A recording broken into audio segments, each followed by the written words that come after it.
Today's session is about AI, but it's not your traditional AI talking about generation, art, and stuff like that. We're just going to talk about something very different. It's about AI beyond knowing, which explores emotions with Neura AI. So I think before we even start, I want to share about some of the current traction we have, some success, right? So this Grammy Award-winning R&B icon, Neo, and obviously more celebrities as well, he's currently working with us, right, to create emotional avatars of himself so that they can engage more, I think, emotionally at least, right, to feel more engaged with his community and his fans. So that's what we are doing. And of course, with that in mind, it helps us to actually accelerate our web development as well as the mobile apps. So I think that's an achievement we want to kind of share before we actually start the presentation proper. So some key statistics, right? And I think this is something that everybody probably know as well. Over 90% people prefer talking to a live person. Again, while this statistics come from the US, I think it's actually much true to other markets as well. I think everyone has experienced nowadays when you actually get onto a website, for instance, an exchange website, right? Or going to your utilities website to seek for support.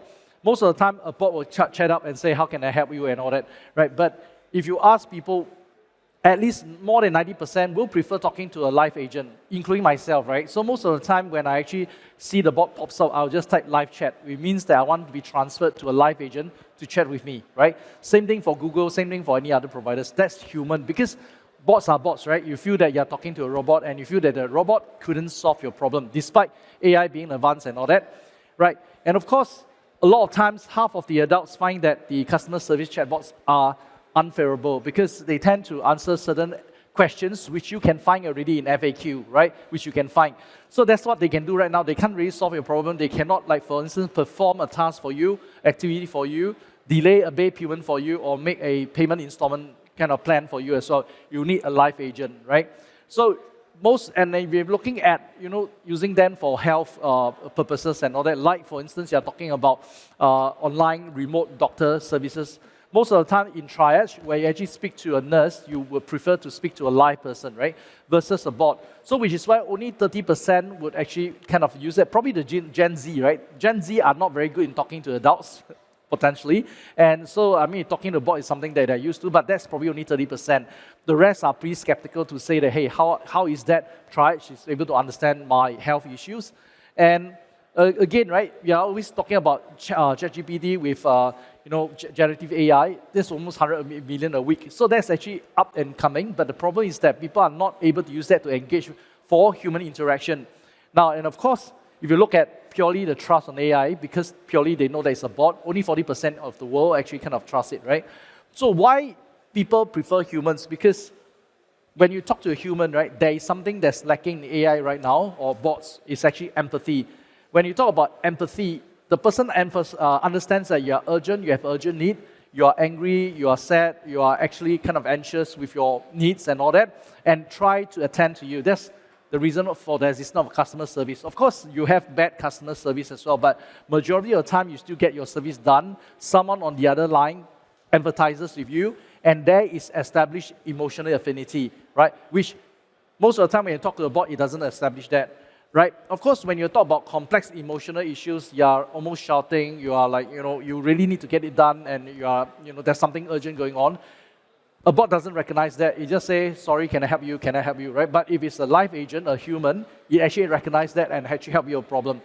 And of course, when you talk about it, right, they feel that there's a trust factor because a human, there's someone that can hold accountable to, or that you're actually talking to a real human, right? And of course, most importantly, assurance, right? When you talk to a live human agent, it will just assure you that, hey, don't worry, Mr. So-and-so, it will be solved. I already escalated to my manager. I understand your pain. Wait for me. Be patient with me. Things like that are very assuring to a customer, which a current AI bot is unable to kind of establish. Right, so what is the real frontier we are looking? So we have actually gone through things like basically very much IQ, right, which is essentially reasoning, generation, and efficiency. We have done things much faster, better, and much more complex. So you actually have like ChatGPT 5.0 able to do much complex tasks that previously, like maybe even last year, is unable to be done. However, that's purely on their so-called intelligence quotient level, or the IQ level, right? The next leap isn't IQ itself, it's EQ, right? So long time ago, when people were just talking about IQ being able to gauge the success of a person. However, later on it was debunked that actually it's not IQ, right? It's something called emotional quotient, EQ, right? That comes upon where some entrepreneurs, despite knowing that they don't feel that they are highly educated, right? They do not look too smart, they are not like geniuses and all, yet they are very established and very successful in the business versus people who are actually of high IQ, right?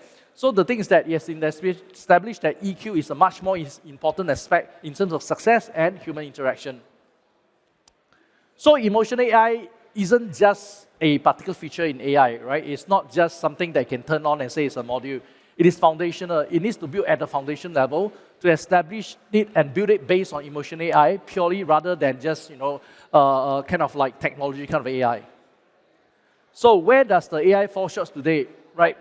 It forgets past emotional context. It will just remember you as a person you have logged in. There's a history of what you have done. Even with ChatGPT right now, right? It knows what the task you've assigned it to be, assigned it to do. Yeah, you know the history of the things that it created for you, but that's about it, right? There is no emotional context. Like, for instance, when you were actually writing, just to give a quick example, right? When you were actually asking ChatGPT to actually help you draft a resignation letter, are you happy to resign or are you set to resign? It doesn't register that, right? So if there's an emotional aspect to it, then the AI is able to understand the reason why you're actually doing the resignation. You can actually help you support you better. Just a very brief example, right? It struggles with subtext and, of course, sarcasm. And this is actually being different, right? So whenever you type something in a text, even in current times, when you actually post something in social media, you want it to be sarcastic, but guess what? Most of the audiences think that you're trying to tell it literally, right? So if a human doesn't understand that, much less an AI, to understand that you're actually being sarcastic. But that can be changed if there's an emotional aspect to it. Of course, it misses the cultural nuances, right? So I think different culture, despite speaking the same language, English, they express it much differently due to the culture. So what it means in this culture that seems particularly positive, it means the words, but it's actually rather negative elsewhere and invokes negative emotions. So if there is a lack of emotional understanding of the particular nuances, for cultural differences, then obviously misunderstanding happens, right? So that's another thing that's missing.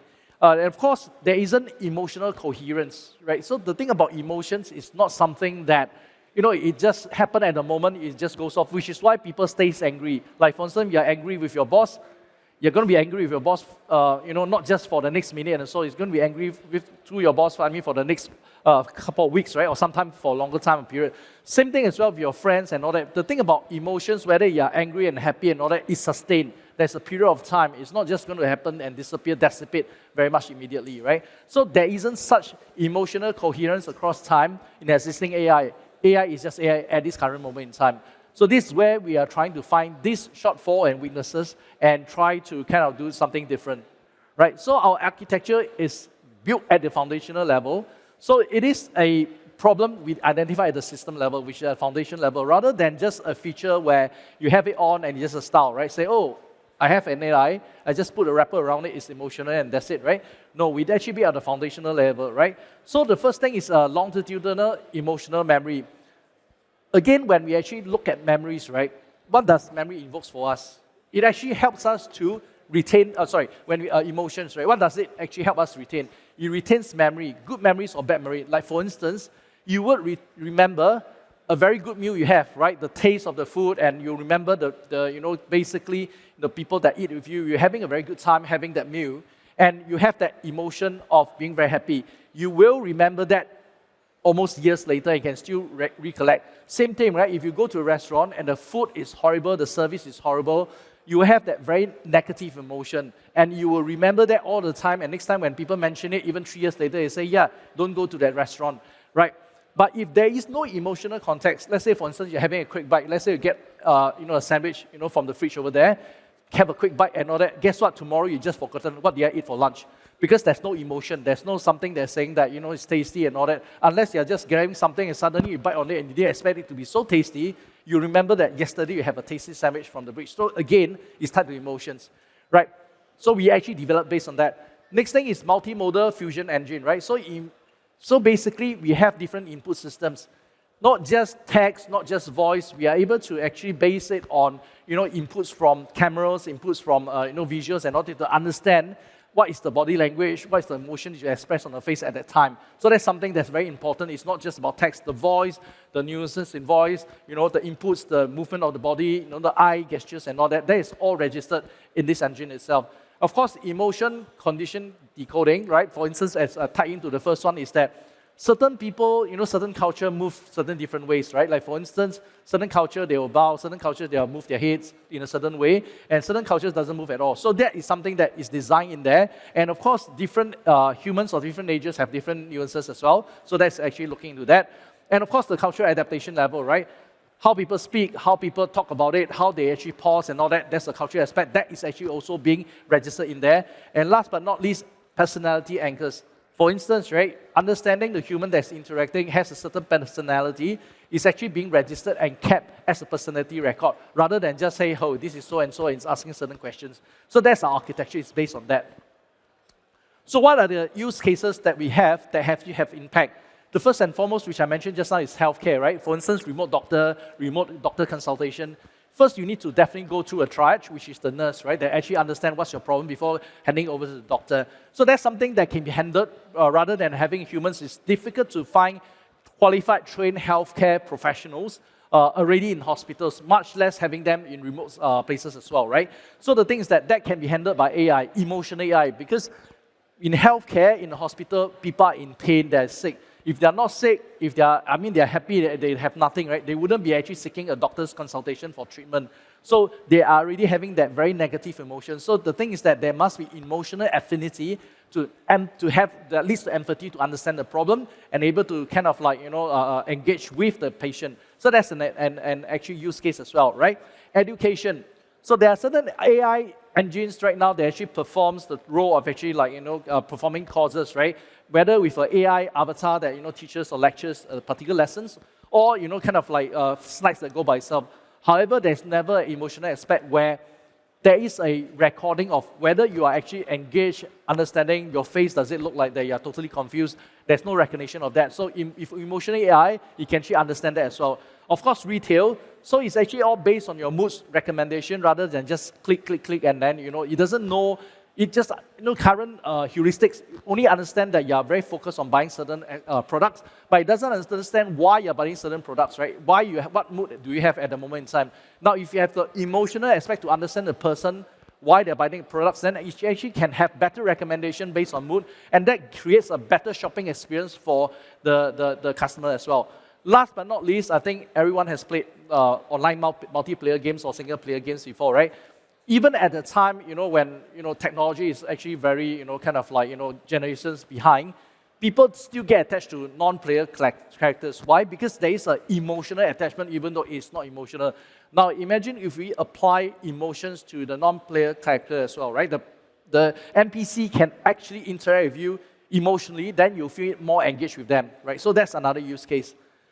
So what we do is that, how do we learn from society? Data sets are not enough because we actually have real conversation, emotional reactions, and of course, real criticisms all recorded to understand, to build this particular emotional engine, right? And of course, the Web3 is itself, right? So Web3, by definition, we look at the decentralization. So this AI is not centralized, so you want it to be decentralized, right, into your mobile app, and all that's why we're building a mobile app. You can actually use your mobile to create an emotional AI based on the foundational engine we have, and that's where the decentralized comes in, right? The utility of the Web3, financial services, and all that will be decentralized. That's the whole idea behind that. And again, right, so in future, emotional agents are the fabric of digital life, not because, they can do things better because that's already done, but they actually connect better. So that's the future of it. The future is definitely decentralized with the power of emotional AI. So thank you very much.